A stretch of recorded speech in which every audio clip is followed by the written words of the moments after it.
Some movies look perfectly normal when they hit theaters, until real life drops a truth bomb that changes everything. Suddenly, what felt magical or groundbreaking now feels dark, twisted, or impossible to watch the same way again. Have you ever rewatched a so-called classic and thought, wow, this feels completely different now?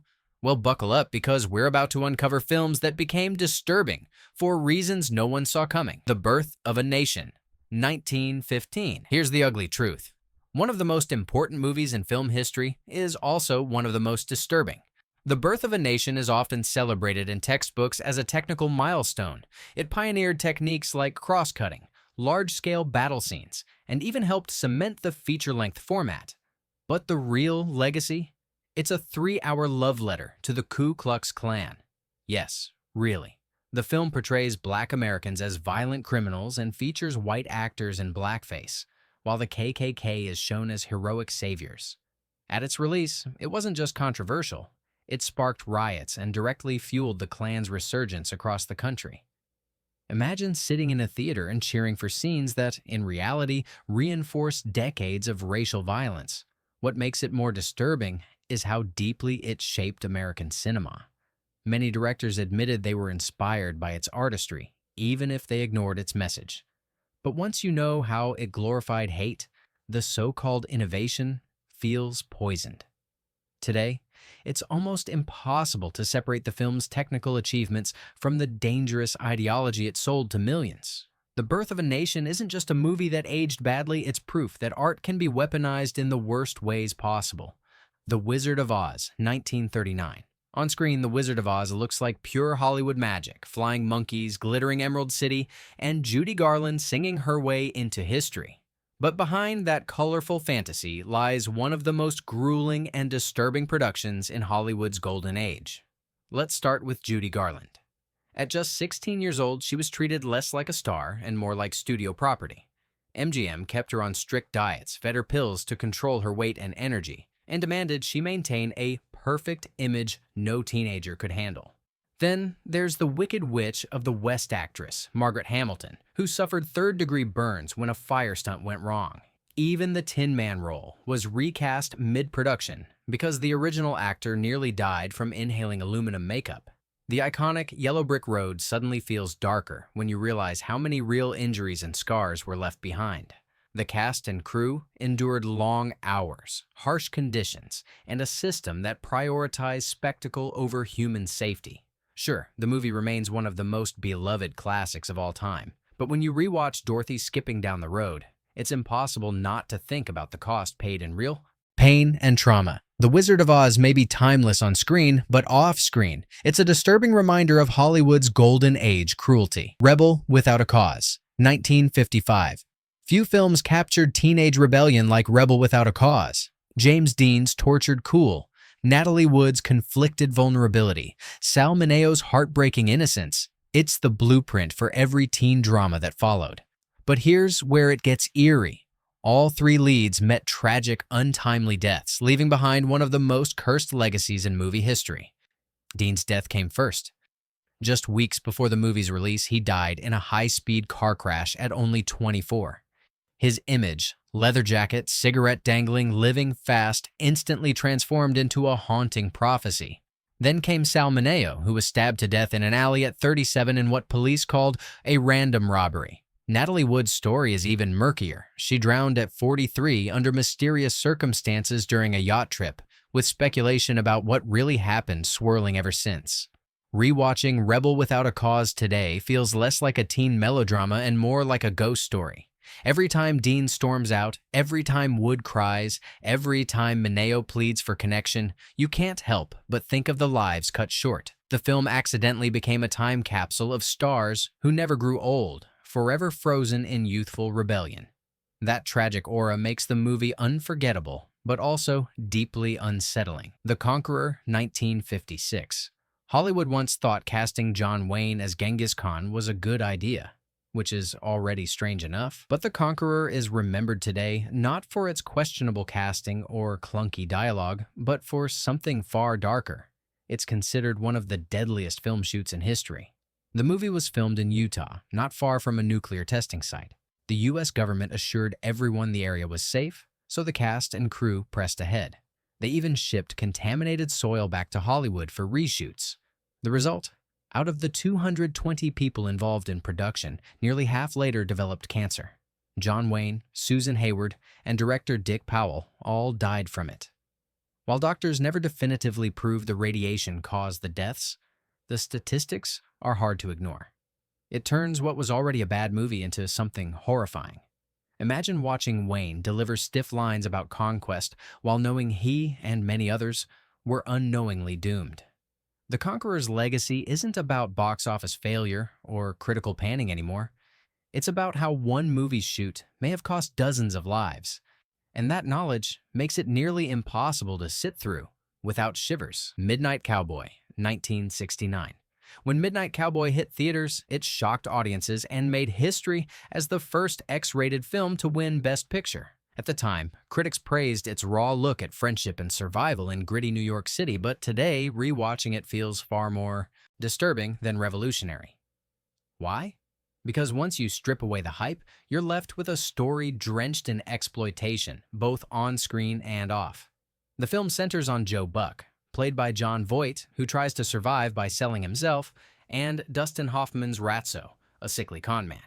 It's heartbreaking, yes, but it also leans into harmful stereotypes that audiences at the time may not have recognized as damaging. What makes it even more unsettling is knowing how Hollywood treated marginalized performers during that era. The authenticity the film was praised for came at a cost, pushing vulnerable themes while real people in the industry faced exploitation with little protection. The gritty realism now feels like a thin veil over systemic cruelty. Sure, Midnight Cowboy is still studied in film schools, and its performances are legendary. But once you know the larger context, the so-called groundbreaking achievement is tough to celebrate. It's less a bold masterpiece and more a mirror reflecting how harsh and exploitative both Hollywood and the world outside its doors really were. Twilight Zone, the movie 1983. The original Twilight Zone TV series was famous for its eerie, thought-provoking stories. But when Hollywood tried to bring that magic to the big screen in 1983, it ended in one of the darkest on-set tragedies in film history. During the filming of a Vietnam War sequence, actor Vic Morrow and 2 young children were killed in a horrific helicopter accident. A rotor malfunction caused the helicopter to crash, instantly killing the 3 performers. It wasn't just the accident itself that horrified people, it was everything surrounding it. The children had been hired illegally, forced to work long hours in dangerous conditions, directly breaking labor laws. Director John Landis and several crew members were charged with manslaughter. Though they were acquitted, the trial revealed the staggering negligence behind the production. What was supposed to be a tribute to Rod Serling's beloved show became forever marked as one of Hollywood's biggest scandals. Rewatching the movie today, it's impossible not to feel the weight of that knowledge. The fantasy and horror on screen are overshadowed by the real horror behind the camera. Every time you see a stunt or explosion, the mind flashes back to that accident. Instead of entertainment, Twilight Zone, the movie feels like a grim reminder of how recklessness and greed can turn a film set into a tragedy. Poltergeist, 1982. They're here. Those 2 words made Poltergeist an instant horror classic. But over the years, it gained a reputation as one of the most cursed film productions in Hollywood. And disturbingly, there may be good reason for it. The child star, Heather O'Rourke, became the face of the franchise, charming audiences as Carol Ann. But just 6 years later, she died at only 12 years old due to a medical complication. Her sudden passing shocked fans especially, since she had filmed Poltergeist 2, where her character nearly dies on screen. The eerie parallels between fiction and reality gave rise to the idea of a curse. But it wasn't just O'Rourke. Dominique Dunne, who played her older sister, was tragically killed at 22. Add to that bizarre accidents and strange deaths among cast and crew, and suddenly the film's story of a haunted family felt a little too real. Watching Poltergeist today, the special effects and ghostly scares are no longer the most unsettling parts. Instead, it's the faces of young actors who never had the chance to grow up. The supposed curse may just be a coincidence, but for audiences, it transforms the movie into a chilling experience that extends far beyond the screen. The Shining, 1980. Stanley Kubrick's The Shining is one of the greatest horror films ever made, but knowing the behind-the-scenes truth makes it far more disturbing than anything in the Overlook Hotel. The biggest victim? Actress Shelley Duvall. Kubrick wanted realism, so he deliberately pushed Duvall to the breaking point. He forced her to do over 100 takes for certain scenes, berated her on set, and kept her in a constant state of stress. She suffered extreme anxiety, exhaustion, and even began losing clumps of her hair from the pressure. What audiences once saw as a terrified performance is, in reality, Duvall's genuine suffering, and that knowledge makes it nearly impossible to watch her scenes the same way. While Jack Nicholson's descent into madness became iconic, it came at the cost of his co-star's mental and physical health. Even decades later, Duvall spoke about how damaging the experience was. Kubrick may have created a masterpiece, but it's a masterpiece born from cruelty. And that's where the disturbing part lies. The Overlook's ghosts are scary, sure. But the real horror is that the actress playing Wendy Torrance wasn't acting. She was living through a nightmare of her own. The Crow, 1994. The Crow is a gothic revenge story that became a cult hit, but its reputation is forever tied to the death of its lead actor, Brandon Lee. During filming, a scene called for Lee's character to be shot with a prop gun, but due to negligent handling of the weapon, it was improperly loaded, and a fragment remained in the barrel. When the gun was fired, Lee was fatally struck. He was only 28 years old and had just days left of filming. The tragedy was devastating enough, but what makes it chilling is how the movie itself mirrors the real event. Lee plays a man who rises from the grave to avenge his murder, and audiences couldn't separate the role from the real loss. Every shot of him on screen feels like both a performance and a haunting farewell. The studio finished the film using stunt doubles and digital effects, and it was released to critical acclaim. But The Crow is one of those rare cases where the story behind the camera overshadows the one in front of it. Watching it now, it's hard not to feel like you're witnessing both a character's revenge and an actor's final moments.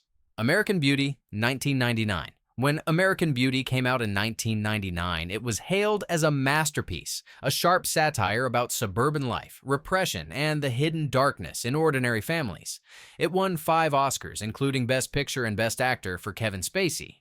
But years later, it's become nearly unwatchable for many viewers, and not because of its themes. The reason is Kevin Spacey himself.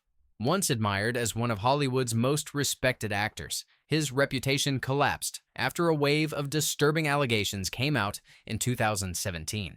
Suddenly, his character in American Beauty, Lester Burnham, a middle-aged man obsessed with his teenage daughter's friend, felt far too close to reality. The film's once brilliant performance now reads as deeply uncomfortable, like a reflection of the actor's personal life rather than a character. Critics who once called it bold and daring now find it creepy and unsettling. This is the classic example of how a movie's legacy can be destroyed overnight. On paper, American Beauty should still be considered a daring and stylish piece of filmmaking. But thanks to what we know now, it's one of the most disturbing Oscar winners of all time. Watching it today is less about satire and more about squirming through the uncomfortable parallels between fiction and reality. Jeepers Creepers 2001. On the surface, Jeepers Creepers looks like a fun, creepy horror film about a brother and sister being hunted by a monster on a deserted road. It became a sleeper hit and even spawned sequels. But the disturbing truth lies not in the movie's plot, it's in who directed it. Victor Salva, the man behind Jeepers Creepers, had already been convicted in the late 1980s for crimes against a child actor on one of his earlier films. He served prison time, yet Hollywood still allowed him to direct again, even handing him projects under Disney's watch. That's where it gets unsettling. Knowing his history, rewatching Jeepers Creepers feels tainted, as if the creepy tone comes with an added layer of real-world darkness. Fans who later learned about Salva's past were outraged. Many argued that studios gave him chances he never should have had, and that every movie he made afterwards felt contaminated by what we know now.